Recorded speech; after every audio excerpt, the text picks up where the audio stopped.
Alumnes de l'itinerari teatral de l'Institut Narcís Oller han presentat l'espectacle Perdona en el marc del cicle La Parra.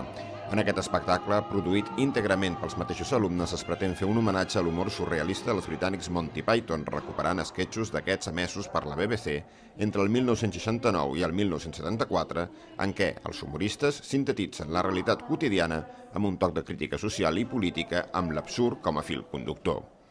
Uns 25 alumnes han treballat durant 6 mesos en l'elaboració d'aquest espectacle des de totes les vessants. Tenen un projecte inicial que és la primera vegada que actuen per la gent de l'institut al Nadal, que es diu Hivern, i després aquesta obra que ja la presenten al Principal, a la Parra, i és una cosa més professional.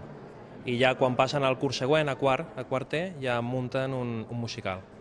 És part d'un projecte que tenim a l'Institut Narcís Oller, que és d'introduir les arts escèniques, el teatre, la música, dintre de l'ESO. Fins al mes d'agost, el Pati de Sant Roc seguirà acollint cada dimecres activitats de petit format dins del cicle La Parra. El proper dimecres acollirà una sessió de contes dibuixats pels més menuts a partir de les 6 de la tarda.